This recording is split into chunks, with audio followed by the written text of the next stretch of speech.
Welcome. I'm Sounil Yu, the CISO in residence at Wild Ventures and the former Chief Security Scientist at Bank of America. I also have the privilege of serving on the FAIR Institute board. For this session, we will look at drivers for information risk management, digital transformation, and cost optimization. Presenting on this topic today is Khushbu Pratap. She's the research director within Gartner's Adaptive Resilience, Trust, and Risk Group. She leads Gartner's cyber and IT risk management research and coaches C-suite executives in designing fit-to-purpose risk management operating models. Her focus and interests are in organizations' risk expression journey and the application of quantitative risk models to digital environments. As such, she spends time researching these journeys and combining her consulting and audit experience as she speaks to simplifying and scaling risk decision-making. She's well-traveled and she has lived and worked in 5 different countries and offers culturally relevant insights to risk leaders. She's recognized as a speaker at Gartner and industry events and is known for invoking purpose and action and risk strategy.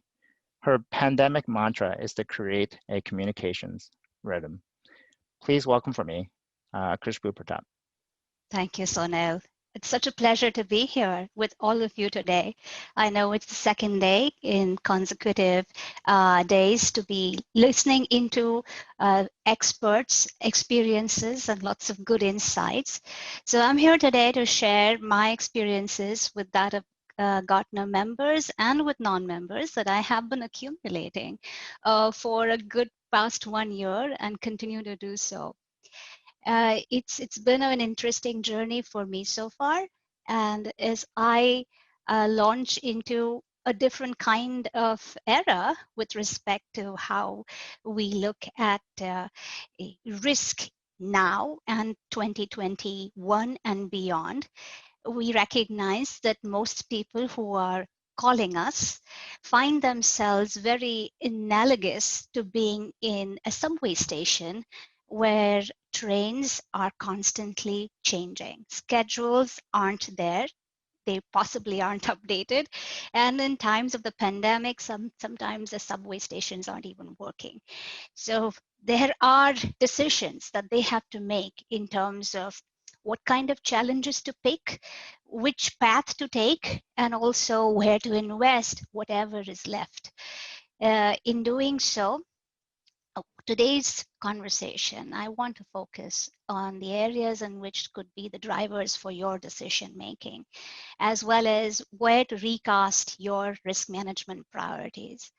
For that, I would like to draw your attention to what I would call as some of the specific areas within technology risk, as well as information risk, resilience, as well as trust management.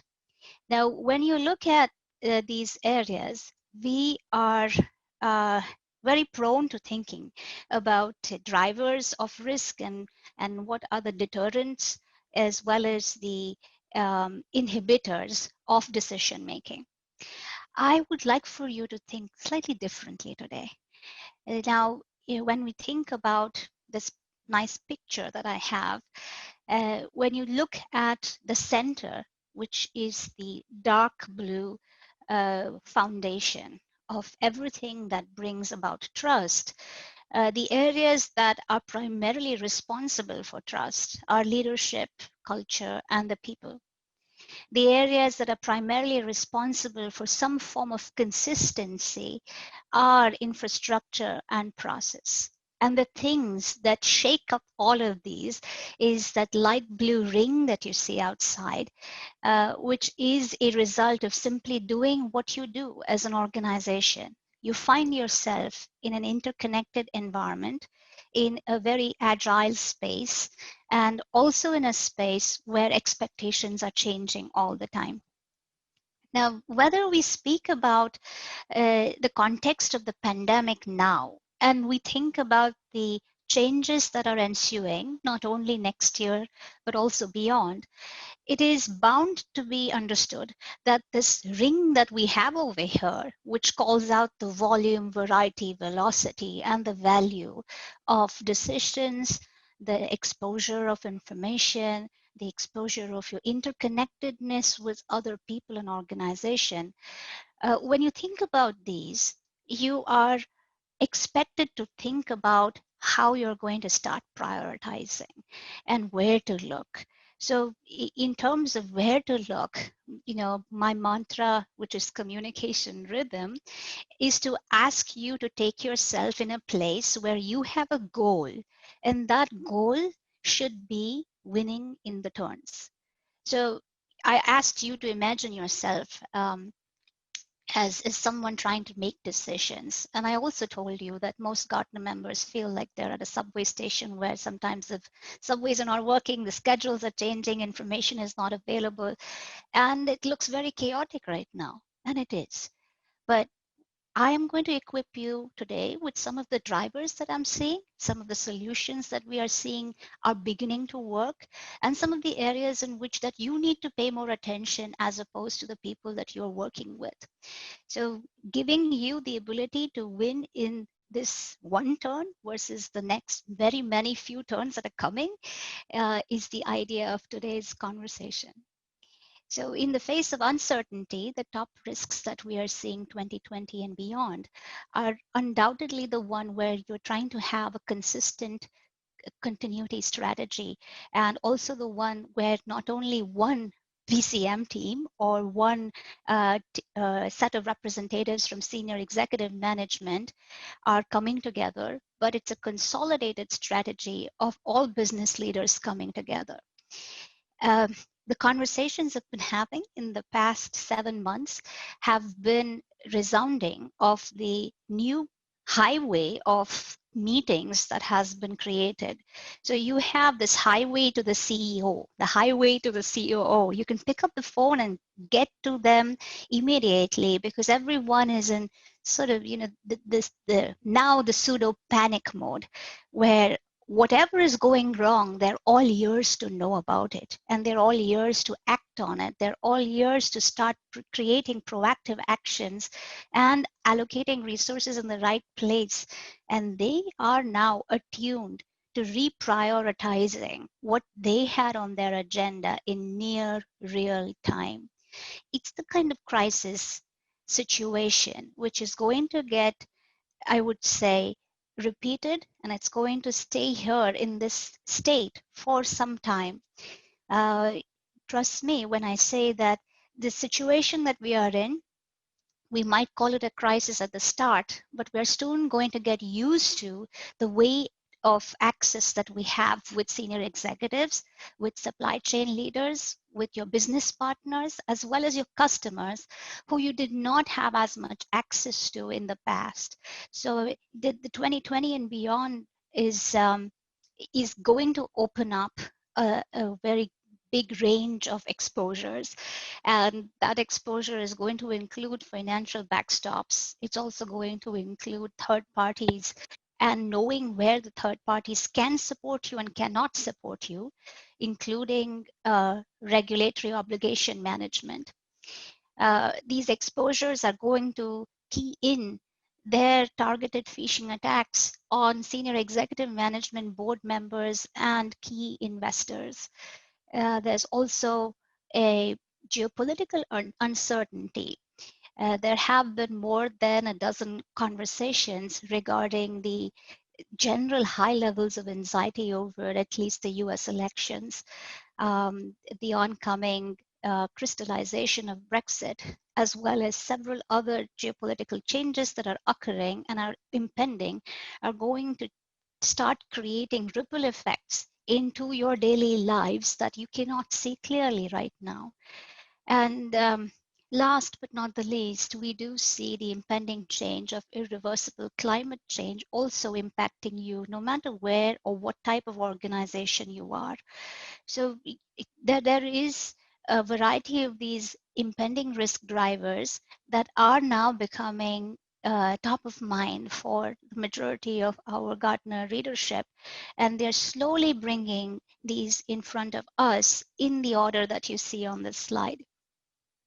Now, as we look at what they're going to do about these risk exposures in terms of investment in technology, in the past, we have seen a very steady growth for investment in IT operational technology, in supply chain technology, in operations management only, as well as in privacy management, as well as in operational risk and identity and access management. So all these light blue bars that you see here, as against the past 3 years, we have seen a significant uptick in procurement patterns, so that you know where your peers are putting their money in terms of automation. Right at the back of that procurement pattern, what I'd also like to bring to your notice is the hype cycle for risk management. Now, a hype cycle is where Gartner loves plotting concepts and technologies against where these are in terms of its demand, in terms of realistically meeting the buyer's needs, as well as knowing how many years before is this concept or technology going to mature and plateau, or probably even become obsolete. So you will see this nice little pattern of different technologies and processes plotted on the you know the peak of inflated expectations, as well as some of the more mature technologies, many of which you might be already using, close to the slope of enlightenment, and which will then reach the plateau of productivity, where these solutions can get any better once they're on the absolute end of the hype cycle. But before that, they are going through this own life cycle of its own in terms of maturing, recognizing buyer demand, and adjusting and refining what it can bring to the market. So there are several capabilities that most risk management leaders are asking us about, and those include breach and attack simulation tools, especially in times of validating your extended operating environment during the pandemic. We are also seeing, no doubt, the reason why you're here, which is risk quantification implementations, exercises, and initiatives.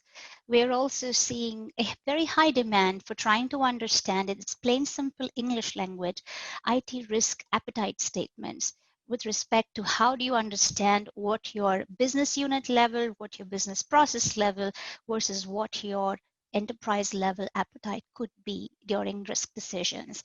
A variety of privacy impact assessments are also part of what we are seeing, closer to the inflated expectations in terms of hype, but the more mature capabilities are closer to that of hazard and threat intelligence, crisis management, as well as cloud access security brokers, as well as IT risk management solutions.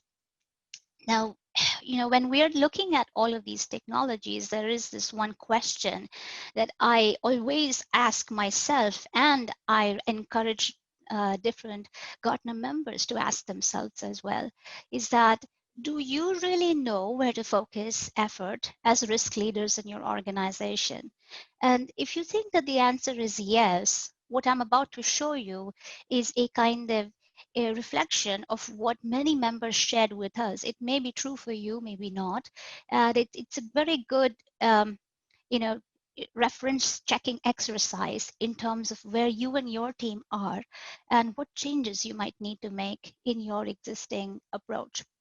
So number one thing we more noticed is that when we went out to survey business leaders, not assurance function, business leaders. We went out to survey the business leaders and asked them a bunch of questions about risk. And we asked the same questions to the risk assurance teams. And here are the areas where they differed. These are the areas where we identified observable differentiation. So the most important one that I want to tell you today is that most business leaders do not have a lot of clarity on creating risk analytics at their business unit level. They do not know who is accountable for creating those analytics, and they do not necessarily know also how to set risk tolerance levels for their business unit. They don't know who is responsible. So the people who said that they didn't know or they did not necessarily have confidence in who was doing that, made up for more than 1/3 of the respondent profile. So is that the same in your organization? Do you have more confidence about risk appetite and risk tolerance and day-to-day risk tracking as against the business unit leader? And if you both are on the same page, are you both agreeing? Those are the kind of questions I would like for you to ask yourself today so that you can identify your own action items for Monday. The other thing that was noteworthy for us was visibility over risks. We recognized about 37% of the business leaders told us there was no visibility on day-to-day risks that they were accepting and the day-to-day risks that were coming up.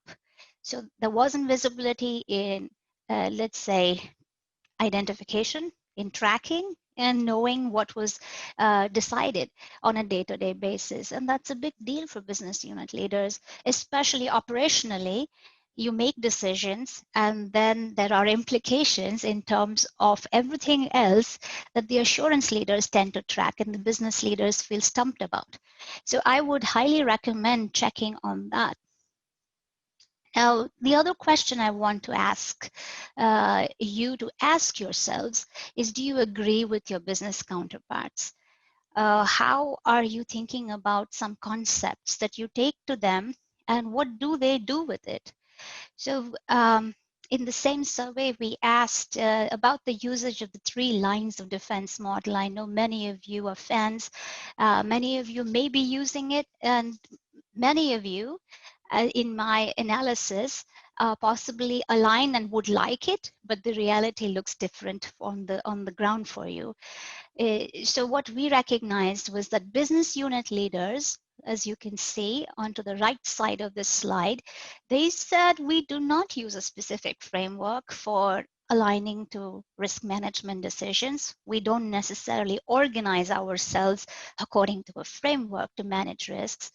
Whereas the assurance folks, that is risk compliance, including security, including parts of legal, all of them together said, a resounding 58, almost 60% said, yeah, totally, we do this. We align ourselves with the 3 lines of defense model. Now, clearly, we are all aware that the Institute of Internal Auditors recently updated their guidance about the lines of defense, and they are now calling it more attuned to how you might want to organize yourself in principle rather than organization structures. However, that update hasn't made big dent in the way in which most organizations operate at the ground level. We see a very heightened and articulate 1.5 lines and 2.5 lines operate on the ground. So this is a very big disconnect in terms of how you or most assurance functions organize themselves in their minds versus how business leaders perceive the organization in their own minds. The other piece is very interesting, I'm sure, is that we asked questions about risk quantification and the drivers for quantification. The first is the business leaders' responses. So on this slide, you will see only what the business leaders said. And majority of them said that they agree that quantification is useful in communicating risk impacts in business terms. And the next, they said that yes, it's also useful for communicating to the board. The last from third said that they want to make defensible risk decisions. And from what we had expected as Gartner, a sizable number, 17%, totally also said that it was not a good time to do quantification right now for multiple reasons. And when we pair this up with assurance leaders, so now on this slide, you see the comparison of both assurance and business units. And the variation really is that they're both agreeing in most cases, but for the most part, we recognize in our inquiry that business unit leaders are driven primarily by the fact that they want to make a defensible decision. And assurance leaders are driven by the fact that they need to report something defensible to the board.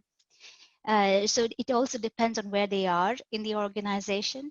But a recent webinar we conducted on the same topic, the respondents were very clear that they were more interested in defensible decisions, and communication to the board came secondary, because if they weren't convinced about how defensible the decision was, it was difficult to even communicate it to the board. And of the 17% that said that quantification is not justified at this time, they recognized that it was too cumbersome to sift through the information that they already had, or the fact that they did not have the requisite information and the resources to get that information to launch a quantification exercise. So we see these very flavors of how most organizations want to start their quantification journey. Now, I've spoken about quantification.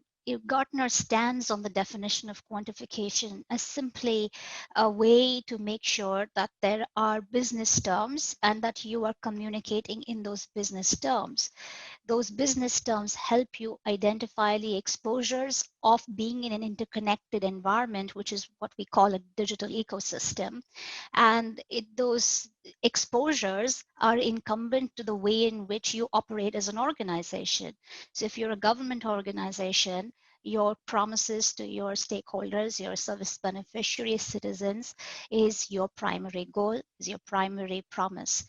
And as a corporate, depending upon what you choose as your mission and vision, your revenue numbers, your corporate social responsibility initiatives, your responsibility towards your own employees, whatever order you choose for that to be in, are the business terms that you want to express these exposures in. It's not always possible to do this in currency value terms. However, since currency value terms is the most sought after value, Gartner does recognize that there are some minimum elements of a quantification solution. And as you can see on these slides, we have recognized that this minimum element is incomplete without a loss event database. It's incomplete without a current risk assessment.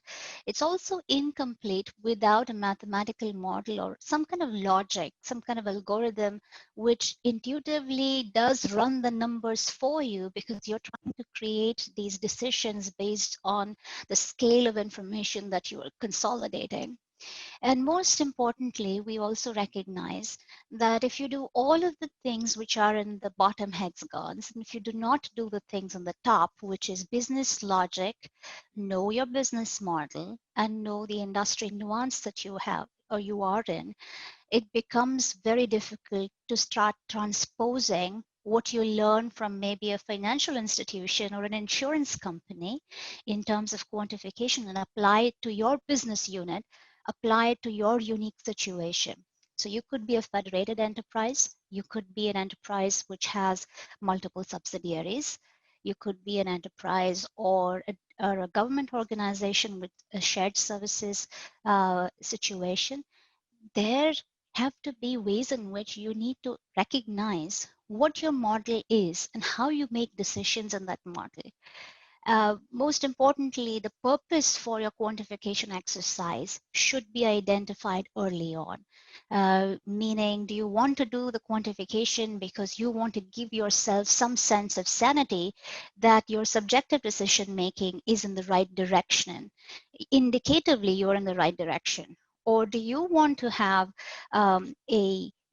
some form of analysis aligned to the way in which you're doing your current posture assessment? Are you trying to figure out how much cyber insurance to buy and negotiate for the next year? Are you trying to figure out what to modernize and how much to invest in the modernization effort? Or are you trying to figure out how to optimize your vendor roster right now? How do you do the consolidation, especially in times of cost optimization initiatives?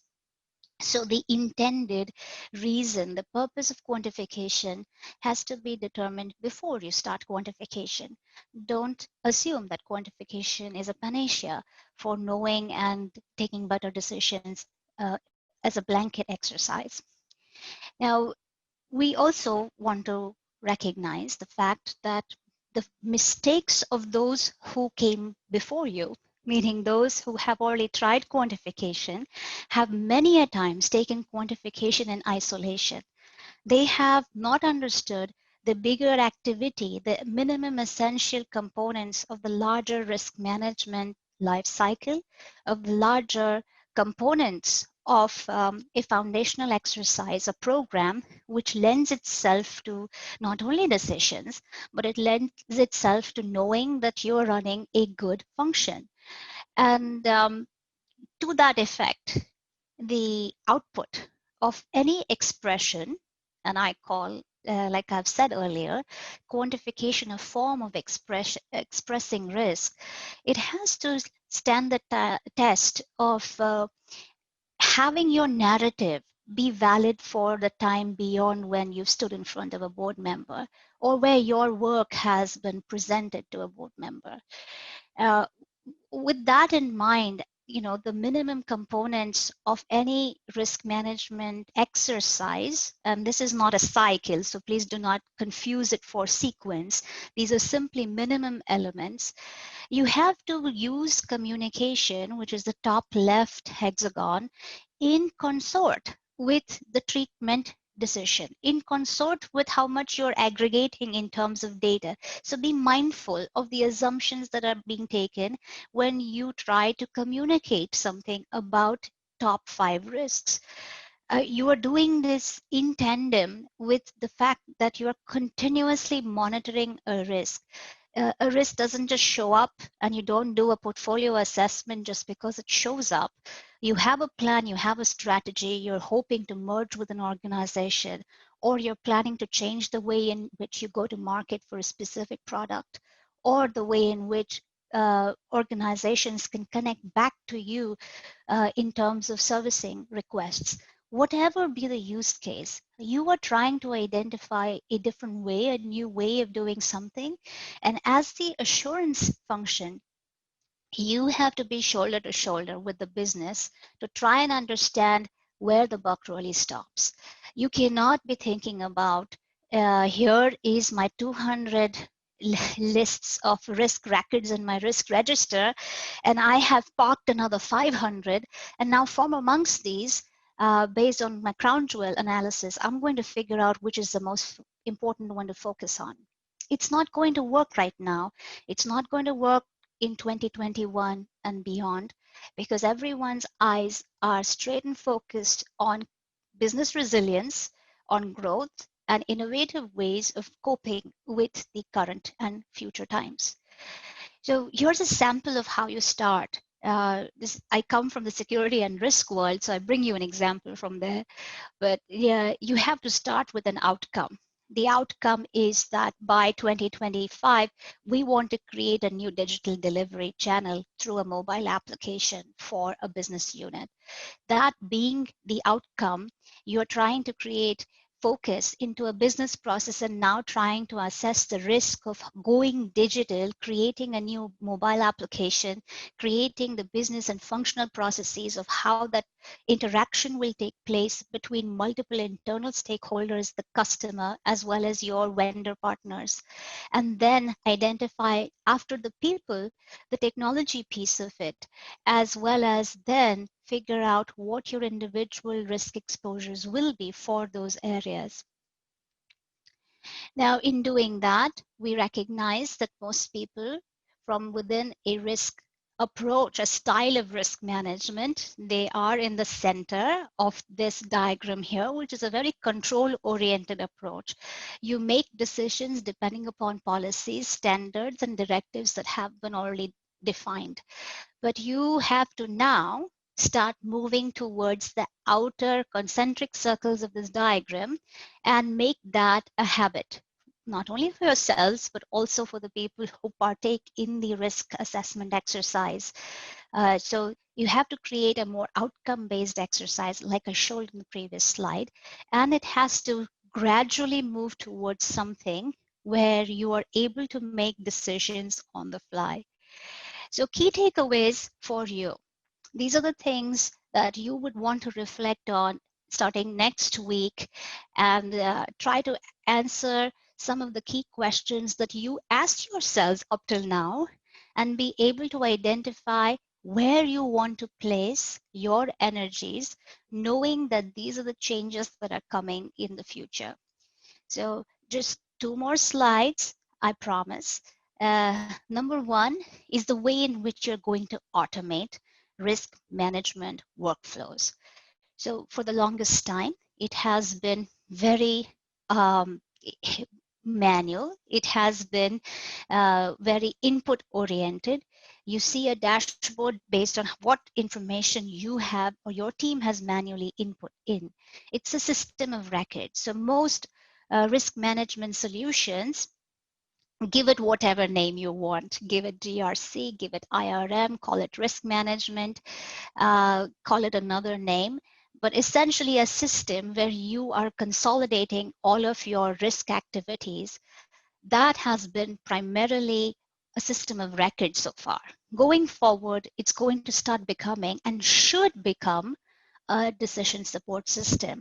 So ask yourself, if it's not already that, how you can create a pathway to getting there. Programs are going to start learning from your past actions. And if they're not already doing that, you've got to figure out a way to allow it to do. And if you don't have the capability, you have to start looking for those capabilities. Programs should be able to serve up treatment suggestions and not just act as input-output data stores. These are not databases. These are risk management solutions of tomorrow, which are far more intelligent. And the last key takeaway I have for you is that risk decisions are going to be both individual and shared responsibilities. So the decision windows are going to collapse to less than half the time that you are used to seeing right now, which is what we are already seeing.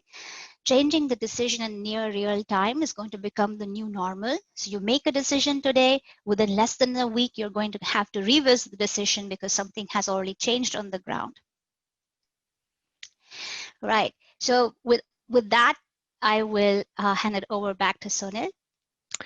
Yes, thank you, Khushbu, for that fascinating perspective. And thank you for everyone who attended. We're very happy to answer questions in the chat if you haven't already.